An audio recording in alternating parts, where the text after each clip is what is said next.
ఆయన వెంటనే వటపత్రశాయిగా మారారు. మారి ఆ ఆదివరాహమూర్తి యొక్క స్వరూపం ఆ వైకుంఠనాథుడిలోకి చేరిపోయింది. చేరి ఆయన శ్రీవైకుంఠానికి వెళ్ళిపోయారు. భూదేవికి భూమి యొక్క అధిష్టాన దేవత అయినటువంటి భూదేవి కూడా ఆయన పాదముల దగ్గర కూర్చొని పాదములు ఒత్తుతూ ఉంటుంది. అలా వెళ్ళిపోయే ముందు ఒక విచిత్రం జరిగింది.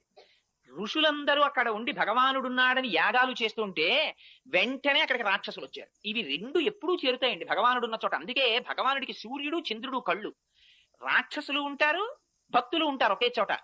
ఆ రాక్షసుల పట్ల సూర్యుడనే కన్నుతో చూస్తుంటాడు తేజోవంతంగా, భక్తుల పట్ల చంద్రుడనే కన్నుతో చూస్తుంటాడు ప్రశాంతంగా. అందుకే గోపికలు పూర్ణ చంద్రుడి వంటి ముఖంతో ఉన్నారంటే భగవంతుని యొక్క అనుగ్రహాన్ని పొందారు వాళ్ళు. రాక్షసులు వచ్చి ఆ మహర్షుల్ని వేధిస్తున్నారు.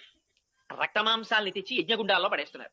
ఈ ఋషులందరూ ఆ అరణ్యంలో తిరుగుతున్నటువంటి ఆదివరాహమూర్తి పాదములు పట్టి ప్రార్థించారు, స్వామి నీ అవతార పరిసమాప్తి అయిపోతోంది, ఈ రాక్షసుల్ని దునుమాడమని. ఆయన అన్నారు, ఈ మాత్రం రాక్షసుల్ని దునుమాడడానికి నేను రావలసిన అవసరం లేదు, నా సుదర్శనాన్ని పంపిస్తున్నానన్నారు. వెంటనే చక్రం బయలుదేరి వచ్చింది.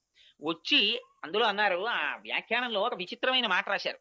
అదిట ముందు ఎవరిని చంపిందంటేట ఆ రాక్షసుల యొక్క రథముల చక్రములను పడగొట్టింది. ఎందుకంటే మీరు చక్రాలు నేను చక్రాలు ఏమిటి, ఇన్ని చక్రాలు ఉండడానికి వీలేదు, ఒక చక్రమే ఉండాలని ముందు చక్రాలు పడగొట్టింది. రథాలు పడిపోతే వాళ్ళందరూ కింద పడ్డారు. కొన్ని కోట్ల మంది రాక్షసుల్ని సంహరించేసింది